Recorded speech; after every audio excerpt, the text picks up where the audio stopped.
अधिक मास ने प्रांजलि पुयतो भूतवा, दोनों हाथ जोड़कर, और कैसे प्रणाम किया? मुंचन श्रुणी नेत्रत, अपने नेत्रों से निरंतर अश्रु की धारा बह रही है। रोने का ठिकाना ये है भक्तों, दुनिया में किसी के सामने मत रोइएगा। रोगे तो आपके पीछे वो आपकी हंसी उड़ाएंगे, 10 लोगों को बात करेंगे, वो पेपर न्यूज़पेपर में देंगे अलग, और आपका दुख तो कोई दूर कर ही नहीं पाएगा। रोने का वास्तविक ठिकाना ईश्वर का दरबार है, ईश्वर का दरबार है। वहां रोने से प्रेम बढ़ेगा। इच्छा पूरी हो न हो ये कौन चाहता है, लेकिन कृष्ण के पास रोने से प्रेम बढ़ेगा। तो अधिक मास मुंचन श्रुणी नेत्रतः, दोनों हाथ जोड़कर प्रणाम करते हुए आंखों से अश्रुधारा बह रही है। और तीसरी लाइन में वाचा गदगदया, और वाणी गदगद हो रही है, मतलब कांपती हुई वाणी से अधिक मास बोल रहे हैं। देखिए कथा जो ना इस प्रकार से सुनेंगे तो रस बढ़ता है कि प्रांजलि प्रियतो भूतवा, मुंचन श्रुणी नेत्रता, आंखों से अश्रु, और वाचा गदगदया, और गदगद वाणी से, अधिक मास गदगद वाणी से। भगवान के सामने जब हम प्रार्थना करें, स्तुति करें, तो गदगद वाणी से होनी चाहिए। और यदि वाणी गदगद न हो तो अपने आप को कोसो कि मेरे जीवन में अनेकों पाप हैं और उस पाप के कारण ही मेरा हृदय पत्थर के समान कठोर है।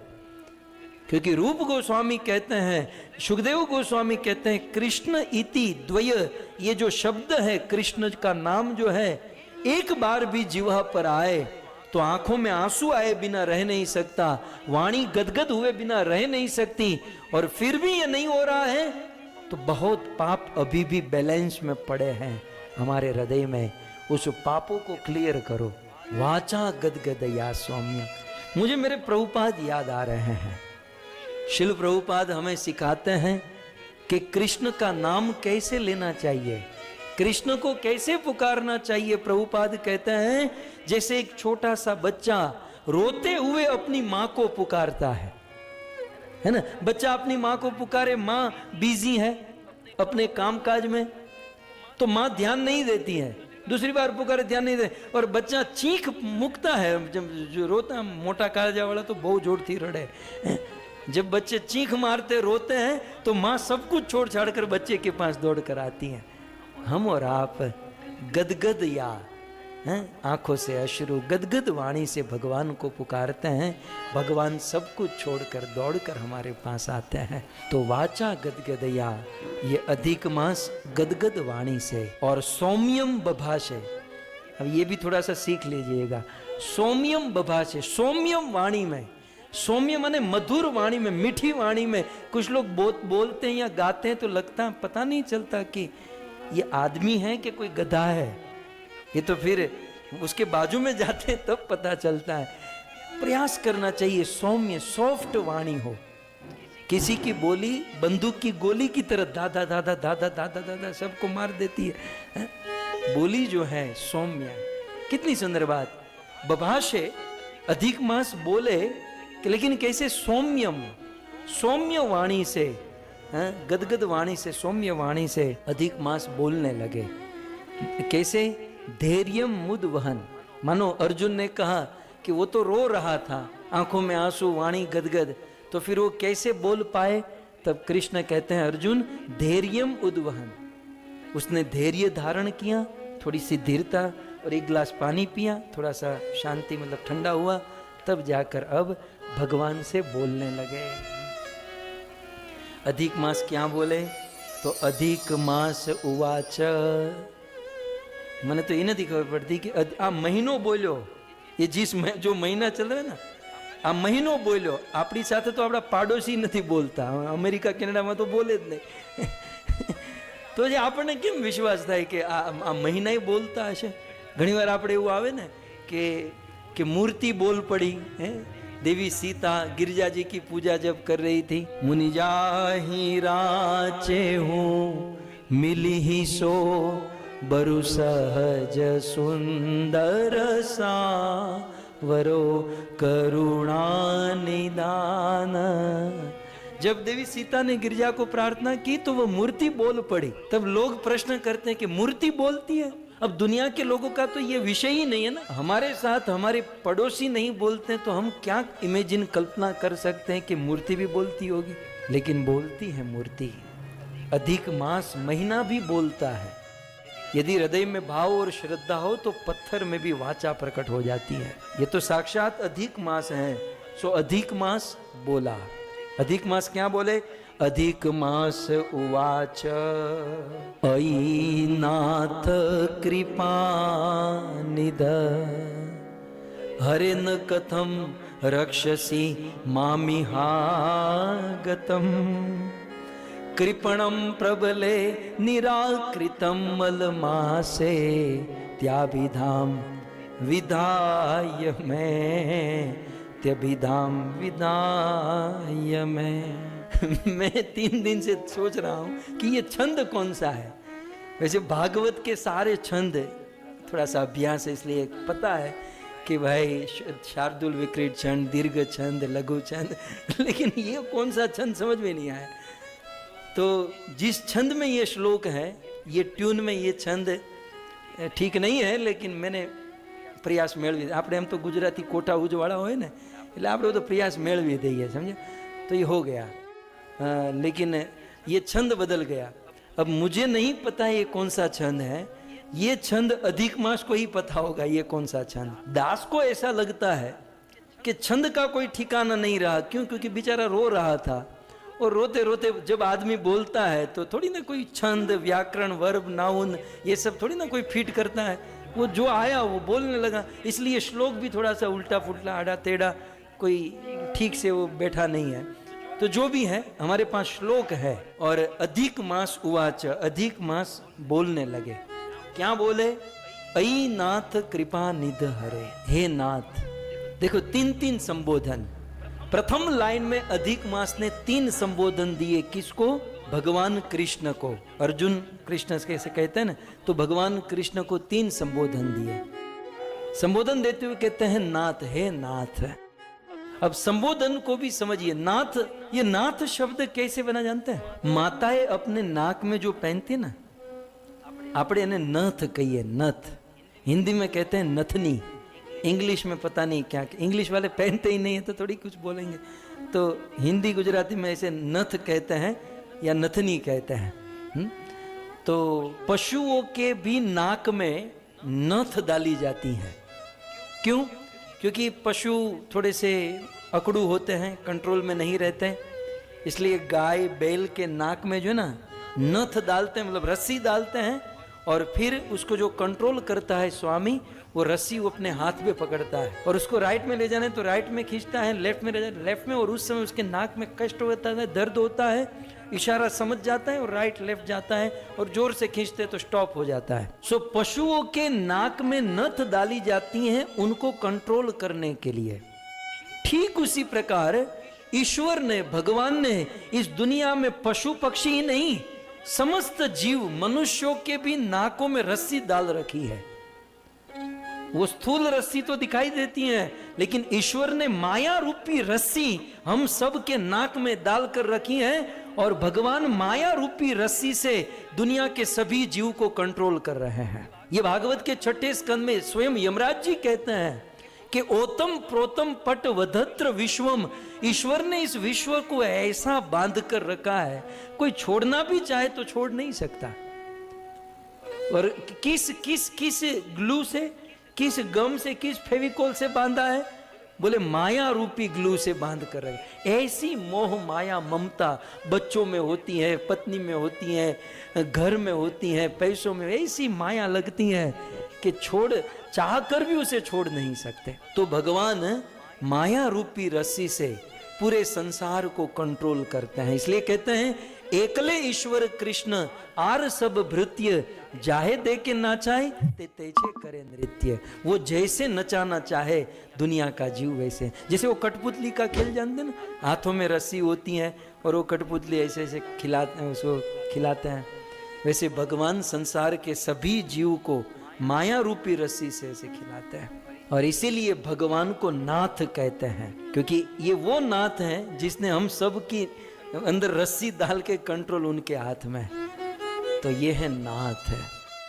और ये संबोधन अधिक मास कृष्ण को दे रहे हैं। इसका अर्थ है पूरी दुनिया के नाथ कौन है? एकमात्र कृष्ण है, कंट्रोलर, पूरी दुनिया को चलाने वाले। तो अई આપણે ગુજરાતીમાં કહે ને ऐ, तो ये अधिक मास भी बोल रहा है ऐ, मतलब भगवान कुछ काम में बिजी होंगे, कुछ कर रहे होंगे, तो कहते ऐ नाथ, ऐ नाथ, मतलब हे नाथ संबोधन। फिर दूसरा अधिक मास संबोधन देते हैं कृपा निधे, हे कृपा निधे, हे कृपा निधान, हे कृपा निधे, हे निधि माने समुद्र, हे कृपा के सागर, हे कृपा के समुद्र। और तीसरा संबोधन हरे हरे, हे हरे, हे हरि, हे अपने भक्तों का दुख हरने वाले, कष्ट हरने वाले हरि। तो ये संबोधन देते हैं हे नाथ, हे कृपा निधे, हे हरि, न कथम रक्षसी माम इहागतम, मैं आपके शरणों में यहां पर पहुंचा हूं, क्या आप मेरी रक्षा नहीं करेंगे? पर भगवान के थ्यू शू पेला ही तो क्या हुआ, क्या है तो क्या, न कथम रक्षसी माम इहा आगतम, मैं यहां तक आ गया, मैं स्वयं यहां पर आया हूं, क्या आप मेरी रक्षा नहीं करेंगे? कृपणम प्रबले निराकृतम मल मासे इति अविद्या विधाय में।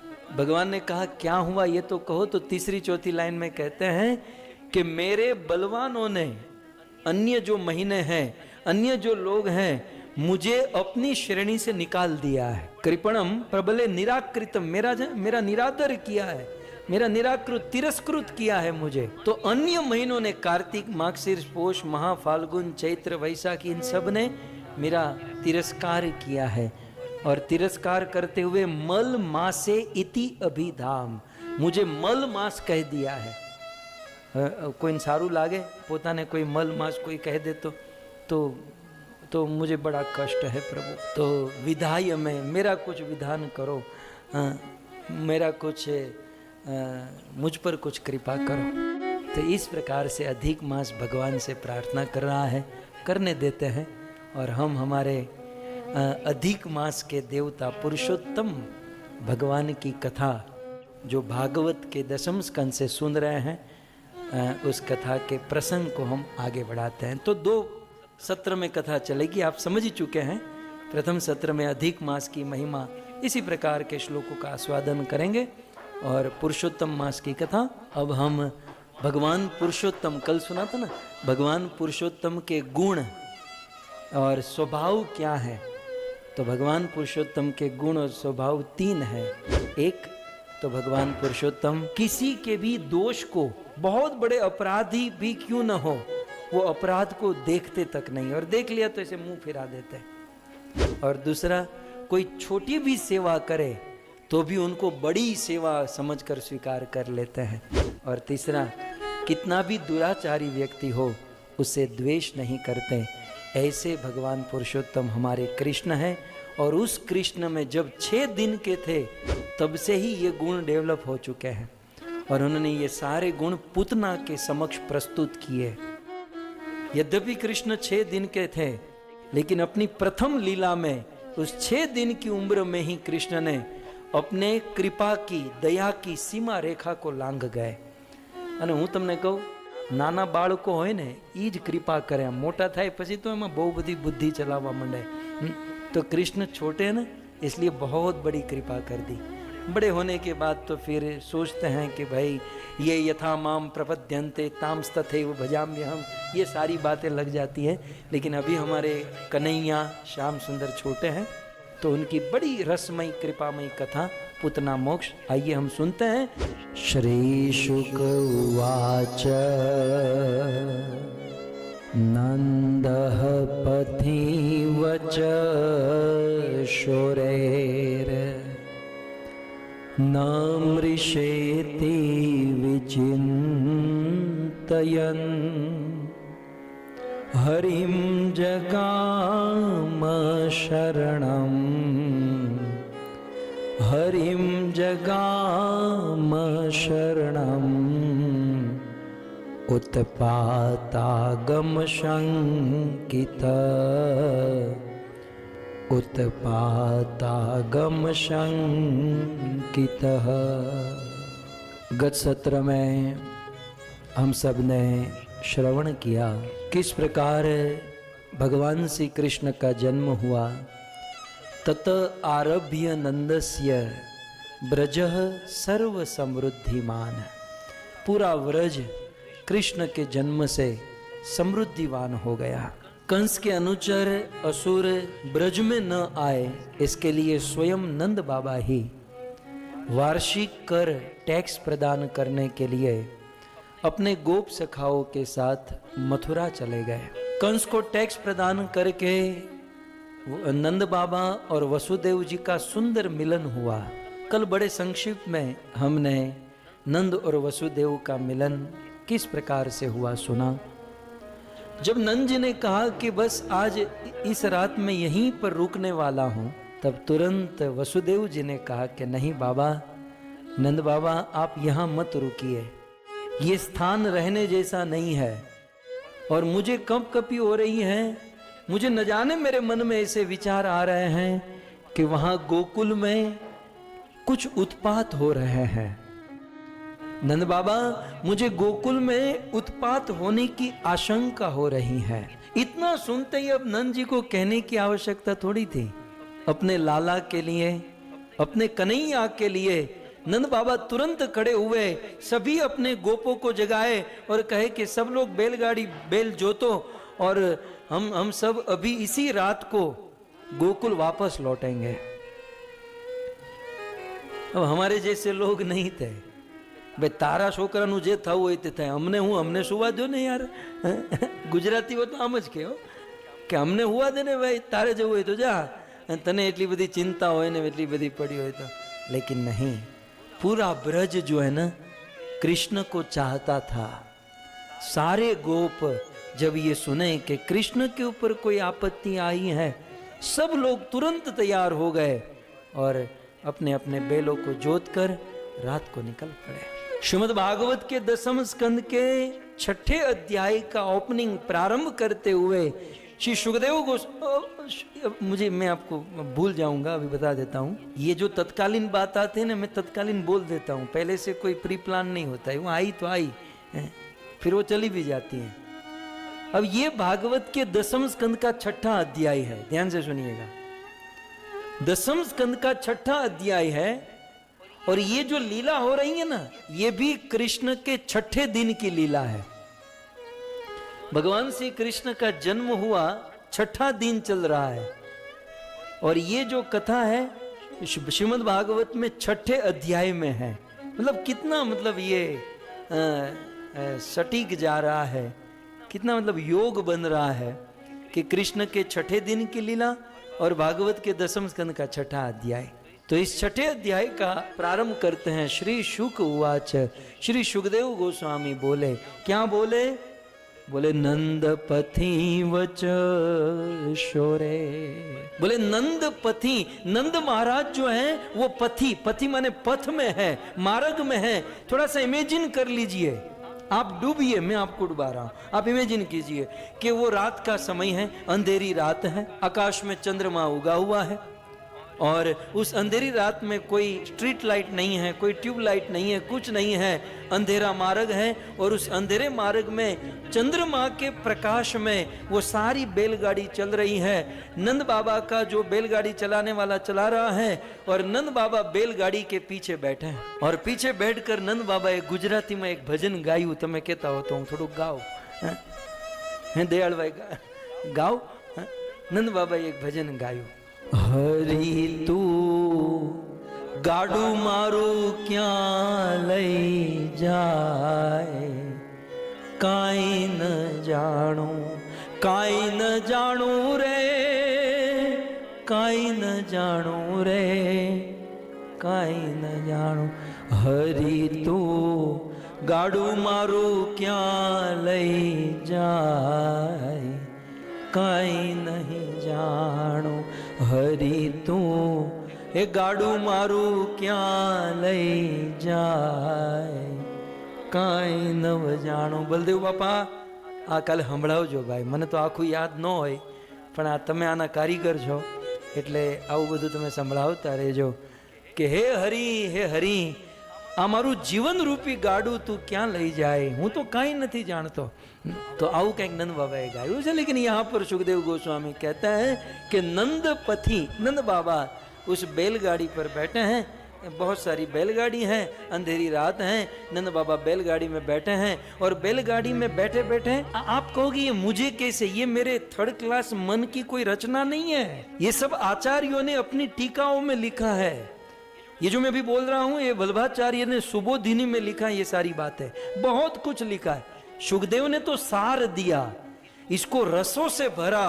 हमारे श्रीपाद वल्लभाचार्य, हरिशूरी जी, श्रीधर स्वामी, चक्रवर्ती पाद, रूप सनातन, बलदेव विद्याभूषण, बहुत सारे आचार्यों ने इन पर बहुत बहुत अपना डिस्क्रिप्शन दिया. अपने शुद्ध विशुद्ध मन में अपनी बहुत ऊंची अवस्था में बैठकर इन लीलाओं का उन्होंने चिंतन किया. और जो भाव बना वो भाव उन्होंने अपनी कमेंट्री, अपनी टीका में लिख दिया. दुख की बात केवल इतनी है कि वे सारी टीकाएं संस्कृत में है. और उस संस्कृत को सटीक रूप से यदि कोई समझने वाला हो, समझकर यदि हमें समझाए तो हमारा जीवन धन्य हो जाए. सुन आचार्यों ने ये सब लिखा है कि अंधेरी रात में बैलगाड़ी चल रही है. और अवस्था कैसी है, नंद बाबा को नींद आ रही है. रात का समय, रोज की प्रैक्टिस, सोने की, नींद आ रही है. लेकिन अचानक वसुदेव जी की बात को याद आ जाए तो फिर नींद उड़ जाती है कि अरे बाप रे, वसुदेव जी ने कहा था कि उत्पात हो रहे हैं. नींद आती है, नींद आती नहीं आती, आती नहीं आती. इस प्रकार से मन में अनेकों प्रकार के ख्याल आ रहे हैं. और चलती बैलगाड़ी में क्या पोजीशन है ये सुखदेव गोस्वामी वर्णन कर रहे हैं. इसलिए कहते हैं नंद पथी, नंद महाराज पथ में जा रहे हैं, मतलब मार्ग में जा रहे हैं. और उस मार्ग से, मथुरा से गोकुल जाते हुए, वचह शोरे, शोरे शौरी, शौरी माने वसुदेव. वसुदेव को शौरी कहते हैं क्यों? क्योंकि वसुदेव शूरसेन के पुत्र है. तो वचह शौर्य, शूरसेन के पुत्र वसुदेव जी के वचन को याद कर रहे हैं नंद बाबा. तो वचह शौर्य, शौर्य के वचन को याद करते हुए नंद बाबा क्या सोच रहे हैं कि नाम ऋषेति. नंद बाबा मन ही मन सोच रहे हैं कि बाकी कोई बोला होता तो वो गलत हो सकता था, लेकिन शौरी ने कहा, मतलब वसुदेव ने कहा है, तो वसुदेव के वचन न मृषेति, उसके वचन कभी मिथ्या हो ही नहीं सकते. वसुदेव ने कहा है कि गोकुल में उत्पात हो रहे हैं तो निश्चित कोई उत्पात हो रहा होगा. और मेरे कन्हैया का क्या हो रहा होगा, मेरे कृष्ण का, मेरे लाला का क्या हो रहा होगा. इस प्रकार की विचिंतयन. कितना सुंदर. नंदपति वच शोरे न मृषति, शोरी के वचन कभी गलत नहीं हो सकते हैं. ऐसा विचिंतयन, ऐसी चिंता कर रहे हैं. चिंता ही नहीं, चिंता अलग चीज है, विचिंतयन विशेष रूप से चिंता कर रहे हैं. तो अब हम लोग कहेंगे तो हम में और नंद बाबा में फर्क क्या रहा. आ कथा शा માટે આદરી છે કે એ જો चिंता करता હોય, આપણે चिंता करता, चिंता करवा वाला माणसोनी कथा शा માટે સાંભળવી જોઈએ. लेकिन यहाँ पर हमारी चिंता और नंद बाबा की चिंता में जमीन आसमान का अंतर है. हमारी चिंता जो है ना, हमारी भोग वासना भौतिक वस्तु के लिए होती है, लेकिन नंद बाबा की चिंता भगवान के लिए हो रही है. भक्तों, हम भौतिक वस्तु के लिए चिंता करेंगे तो भगवान से दूर हो जाएंगे, लेकिन वही चिंता हम भगवान के लिए करेंगे, भक्ति के लिए करेंगे तो भगवान से बहुत निकट हो जाएंगे. वैसे चिंता और चीता दोनों समान है. आपको ये सारा नॉलेज, सारा ज्ञान है कि अनुस्वार मात्र भेद, चिंता और चीता में केवल अनुस्वार का भेद है, लेकिन दोनों का काम क्या है, जलाना. चिता भी जलाती है, चिंता भी जलाती है. लेकिन आचार्यों ने कहा चिंता चिता अपि गरियसी. चिता जो है ना, मरने के बाद आदमी को जलाती है, लेकिन चिंता जीते जी आदमी को रोज पल पल क्षण क्षण जलाती रहती है. कुछ लोगों के जीवन में हम देखते हैं इतनी चिंता होती है, इतना खाते हम तो देखते रह जाते हैं, लेकिन फिर भी सूखे बारीक पतले दोरे जैसे, धागे जैसे होते हैं. और हम तो पानी भी पी लेते तो 500 ग्राम बढ़ जाता है. चिंता जो है ना खा जाती है, चिंता खत्म कर देती है, चिंता सुखा देती है आदमी को. इस कलयुग में 99% जो रोग है, मैं कोई डॉक्टर वॉक्टर नहीं हूं, लेकिन थोड़ा सा ज्ञान भागवत से पता चलता है.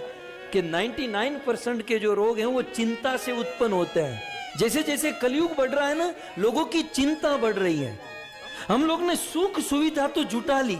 हमारे जो बाप दादा, हमारे जो पूर्वज होते थे, उनके पास इतनी सुख सुविधा नहीं होती थी। बेचारे किसान होते, खेतों में काम करते, मजदूरी करते, मेहनत करते, लेकिन रात को शांति से घर पर बैठकर भोजन करके नींद अच्छी आती थी। खाटलो नाखीने सुता आकाशમાં વાદળ દેખાતું હોય, તારા ચમકતા હોય, અને ઈ ગોદડું જે આપણી માતાએ લગભગ 10-12 વર્ષ સાડી પહેરી હોય ને ઈ સાડીનું જે ગોદડું બન્યું હોય અને ઈ માની ગોદમાં જે સુવાનો આનંદ ઈ ગોદડું ઓઢવામાં હોય, ઈ આજના आज शू कहवाय ने आज का जो ये जो ब्लैंकेट होता है और उसमें ये सब आनंद थोड़ी ना है। गुदड़ी की भी बड़ी महिमा। हमारे गोदड़ी ऊपर एक कथा करवानी है। हाँ, याद कराओ जो मने है, गोदड़ा ऊपर एक कथा करवानी। गोदड़ी की बहुत महिमा। सनातन गोस्वामी के जीवन में ये बहुत बड़ा एक प्रसंग आया गुदड़ी का। खैर, तो मैं ये कह रहा हूं कि हमने सुख सुविधा तो बहुत कमा ली। हमारे बाप दादा आज हम जो जीवन जी रहे ना, वो कल्पना भी नहीं कर सकते। कौन 100 साल पहले कल्पना कर सकता था कि 1 लीटर पानी $2 में बिकेगा? 100 साल पहले कोई कल्पना भी नहीं कर सकता था, लेकिन कल्पना हो रही है। और सुख सुविधा इतनी खड़ी हो गई। लेकिन सुख सुविधा तो हमने कमा ली, लेकिन चिंता बढ़ रही है, चिंता बढ़ रही है। और चिंता जो है चिता से भी अधिक गरीयसी। लेकिन वह चिंता यदि हरि के लिए हो, देखिए यहां पर कितना सुंदर जा रहा है, विचिंतयन हरिम। चिंता जो है ना हरि के लिए कर रहे हैं। यदि भगवान के लिए, भक्ति के लिए चिंता करे, तब तो जीवन धन्य हो जाएगा, तब तो जीवन में तेज बढ़ जाएगा, जीवन का प्रकाश। लेकिन हमारा क्या ना, बस भौतिक वस्तुओं के लिए चिंता करते रहते हैं। खैर, नंद बाबा यहां पर चिंता कर रहे हैं, भगवान कृष्ण की चिंता कर रहे हैं। यद्यपि कृष्ण को अपना बेटा मान रहे हैं। नंद बाबा के मन में तनिक भी ऐसा नहीं है कि कृष्ण कोई भगवान है, कृष्ण कोई ईश्वर है। यदि नंद बाबा के मन में ऐसा होता कृष्ण भगवान है, ईश्वर है, तो चिंता काहे की? तो मन में सोच लेते सुदर्शन चढ़ाएगा और जो भी आएगा मार देगा, क्यों चिंता करे? लेकिन नंद बाबा के मन में पूर्ण वात्सल्य छाया हुआ है, पूर्ण वात्सल्य भाव से ओतप्रोत लबालब भरे हुए हैं कि वो मेरा लाला है, और इसे लाला को कोई आपत्ति ना आ जाए, ऐसी चिंता कर रहे हैं। सो नंद पथी, नंद महाराज पथ में हैं, और वचह शोरे, शोरी के वचन, वसुदेव के वचन न मृष्यति, कभी झूठ नहीं हो सकते। विचिंतयन, ऐसी चिंता कर रहे हैं। हमारे आपके जीवन में जब चिंता होती है ना, तो हम संसार के भौतिक लोगों की शरण में जाते हैं। लेकिन आज हमने पहले भी सुना अधिक मास के प्रसंग में, और यहाँ पर भी जब नंद बाबा के जीवन में चिंता हुई, तब उन्होंने क्या किया, करने लायक है।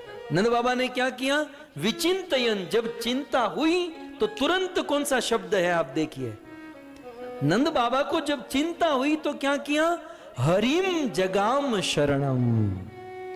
नंद बाबा हरिम जगाम शरणम, और किसी की शरण में नहीं गए, नंद बाबा हरि की शरण में गए। नंद बाबा हरि की शरण में गए। हमें भी नंद बाबा के जीवन से यह प्रेरणा लेनी चाहिए कि जब भी जीवन में कोई चिंता हो तो हरिम जगाम शरणम, हरि की शरण ग्रहण करें। और हरि की शरण में जाने का कारण चौथी लाइन में सुन लीजिए। कारण क्या था, उत्पात आगम शंकितः। उत्पात, मेरे गोकुल में उत्पात आगम आएंगे, ऐसी शंका थी। अब देखिए, उत्पात आगम शंकित। अब हमारे एक आचार्य सुबोधिनी में श्रीपाद वल्लभाचार्य ने बहुत सुंदर बात लिखी कि नंद बाबा को मात्र शंका थी। मतलब 100% कंफर्म नहीं था कि उत्पात वो ही गए हैं। उत्पात आगम शंकित माने मात्र शंका थी, और मात्र शंका थी, इसलिए नंद बाबा जीवित थे। यदि 100% ऐसा कंफर्म हो गया होता कि गोकुल में उत्पात हुआ ही है, तो नंद बाबा के प्राण निकल गए होते। क्योंकि नंद बाबा का प्राण उनका नहीं, उनके प्राण कृष्ण है, उनके प्राण हरि है। इसलिए वल्लभाचार्य ने, देखो ये हमको कैसे पता चलता, ये तो आचार्य चरण ने लिखा सुबोधिनी में, तब जाकर ये रहस्य खुला कि शंका हुई केवल। समझे ना, शंका अलग वस्तु है और कंफर्म न्यूज अलग वस्तु है। ये शंका हुई कि उत्पात शायद हो सकते हैं, लेकिन ऐसी शंका हुई, नंद बाबा के मन में चिंता होने लगी और उस चिंता से मुक्त होने के लिए नंद बाबा हरिम जगाम, ये तीसरी लाइन बड़ी महत्वपूर्ण है, उसके ऊपर थोड़ी सी हम चर्चा करें। आचार्यों ने बहुत सुंदर मंथन किया, सब तो हम नहीं कर सकते, लेकिन जो भी देश काल पात्र के अनुसार उपयुक्त है हम प्रस्तुत करें। हरिम जगाम शरणम, नंद बाबा हरि की जगाम, जगाम माने ग्रहण किए, प्राप्त किए, चले गए, शरणम हरि की शरण में चले गए। तो सबसे पहले हरि का अर्थ श्रीपाद जीव गोस्वामी क्रम संदर्भ में लिखते हैं, हरि की शरण में क्यों गए? क्योंकि हरि का एक अर्थ है हरि सर्व भय हरम। अब देखिए, अब आप लीला देखिए, शब्दों की लीला, आचार्यों ने क्या रचा है। ये पूरा भागवत का ये पूरा टीका और ये सब आप केवल अंदाजा में आपको दूं। हरिम जगाम शरणम, इसको पकड़ के रखिएगा, ये हरि जगाम शरणम को। अब आचार्यों की लीला देखिए, हरिम जगाम शरणम, तो यहां जीव गोस्वामी ने बिल्कुल अपना मंथन करके कहा क्रम संदर्भ की टीका में कि हरिम सर्व भय हरम। हरि का अर्थ है सभी प्रकार के भय को हरने वाले।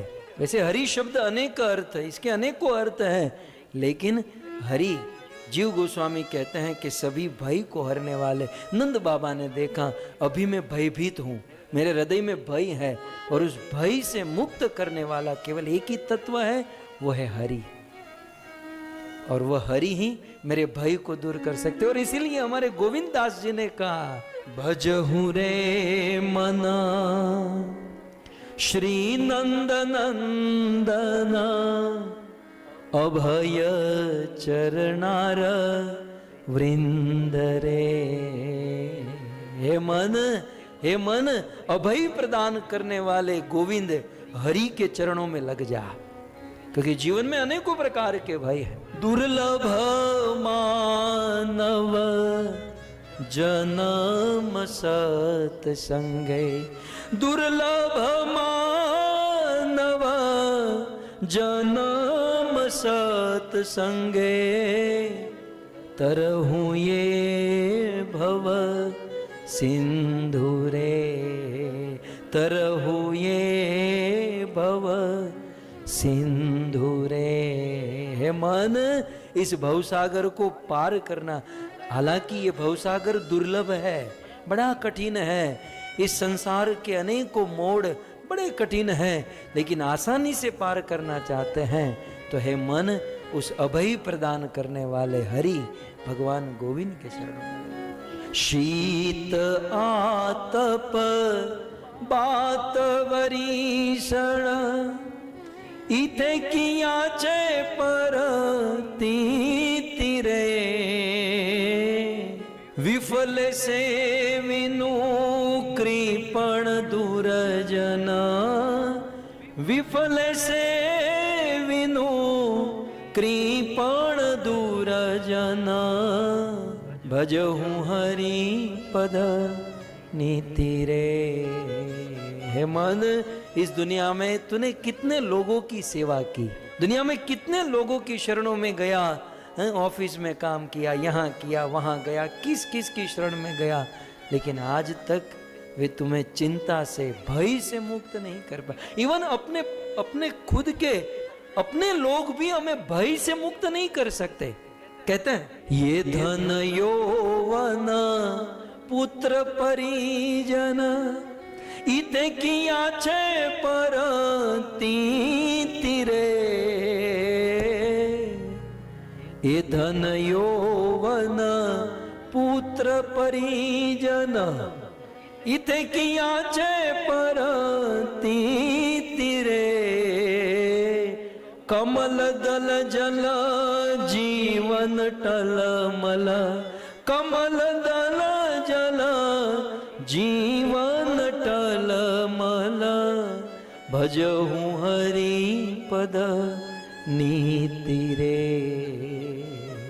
वाह, गोविंदास जी कहते हैं ये धन कब तक साथ देगा, ये पुत्र कब तक साथ देंगे, ये परिजन कब तक श्मशान तक साथ में आएंगे। 2 आंसू बहाकर फिर सब लोग अपने अपने जॉब में लग जाएंगे। दुनिया में ये सब लोग हमारा साथ कब तक दे सकते हैं? हमारा वास्तविक साथ यदि कोई दे सकता है तो वो है हरि नाम, हरि का भजन।